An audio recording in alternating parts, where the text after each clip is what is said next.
In the distant colonies of the galaxy, the systems were ruled by corrupt corporations, where power and wealth came at the expense of the weak. Arya was once a beloved star of the Altharian house, a prized consort of a powerful, influential man, until he turned on her. Her ex-husband, Vexor, had once promised her the stars. He had seduced her with his charisma and wealth. But behind closed doors, he revealed his true nature, cold, cruel, and twisted. He controlled her life with a silken leash, imprisoning her in his luxurious estate, subjecting her to endless torment and suffering. Her every move was watched, her every word twisted to suit his needs. One day, after years of humiliation, Vexor sold her to the highest bidder. Arya found herself on the slave markets of Zuros. 9. A desolate world known for its underground trade in sentient beings. She was paraded in front of countless men and women, her beauty now tainted by the pain of her past. Her once vibrant golden hair had dulled, and her once proud gaze was now hollow, but her spirit, despite the suffering, remained unbroken. She was bought by a man named Kaden. At first, Arya thought Kaden was just another cruel purchaser, a man who would use her for whatever he desired and discard her when she was no longer useful. But what she found in him was something entirely different. Kaden didn't treat her like property. He treated her like a person. When Arya first entered his home, she was ready for the same old routine: forced labor, humiliation, and more abuse. But Kaden's actions were strange to her. He offered her food, real food, not the stale ration she had grown accustomed to. He gave her a room with a bed, not a cold, hard cot. And when she tried to clean herself up, he turned away, giving her privacy. "What do you want from me?" she asked one night, her voice raw from the years of torment. Kaden was quiet for a moment, sitting across the room. His eyes softened, as though he were deep in thought. "I want you to have what was stolen from you. I want you to be free." Arya couldn't believe what she was hearing. Freedom? She almost laughed at the word. "You know nothing of freedom. My husband took that from me." Kaden stood up and walked toward her, his eyes filled with empathy. "Then let me show you that not all men are the same. You're more than just a thing to be sold. You are a person with your own will, your own desires. You deserve love, not cruelty."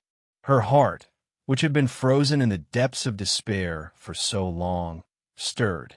Over the following weeks, Kaden proved his words to be true. He never once laid a hand on her in anger, and he never treated her as a possession. He spoke to her with respect, often engaging her in deep conversations about the galaxy, about the wonders of the stars, about the dream of a better life. Arya slowly started to trust him, to see him not as her captor, but as someone who saw her as equal. But Vexor's shadow still loomed large. Word spread across the galaxy that the woman who had once been his prized consort was now in the hands of a new master. Vexor didn't take kindly to this. He sent bounty hunters, mercenaries, and assassins to retrieve her. One fateful night they came. Kaden had been preparing for this. He knew that Vexor would stop at nothing to reclaim his property. The sound of gunfire echoed outside the house, and Arya's heart raced with fear. "They're coming," she whispered, her breath coming in sharp gasps. "I know," Kaden replied, his face grim but resolute. "But we're not running. We're standing our ground." Arya had never seen a man fight for someone like this before. The bounty hunters breached the gates, their weapons raised, their eyes cold. Kaden didn't flinch. Instead, he stood in front of Arya, as if she were the most precious thing in the galaxy. The battle was fierce. Kaden moved like a seasoned warrior, using every ounce of skill to defend their home. Arya, for the first time in years, felt something she thought she had lost forever: hope. In the heat of the battle, one of the bounty hunters managed to land a blow on Kaden. Arya saw him stagger, his arm bleeding. She ran to him, lifting him with the strength she had never known she possessed. "You're not going to die," she whispered, tears falling. Kaden smiled weakly. "Not with you here." Together, they fought back, their combined strength pushing the mercenaries to retreat. When the last of the attackers fled, Arya collapsed beside Kaden, her hands shaking, her heart pounding. Vexor arrived soon after, furious and wielding his power like a weapon. He demanded Arya be handed over, threatening to destroy Kaden and everything he had built. But Arya didn't flinch this time. She didn't cower or hide. She stood by Kaden's side, her hand clutching his. "You'll never have me again, Vexor," she said, her voice stronger than she had ever imagined it could be. "I'm not your property. I'm not anyone's property. I'm free, and I love him." Vexor sneered, but it was clear that the battle was lost. His grip on her had shattered.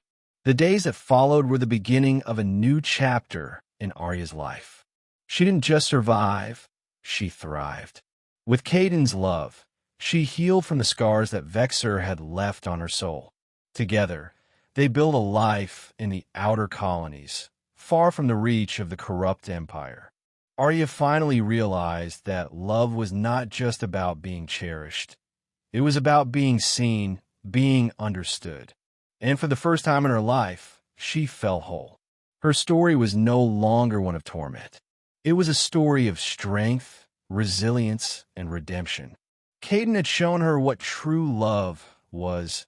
Love that wasn't tainted by control or fear, but built on mutual respect and freedom. In the end, it was not her ex-husband who held the power over her. It was her. She was free, and for that, she would forever be grateful.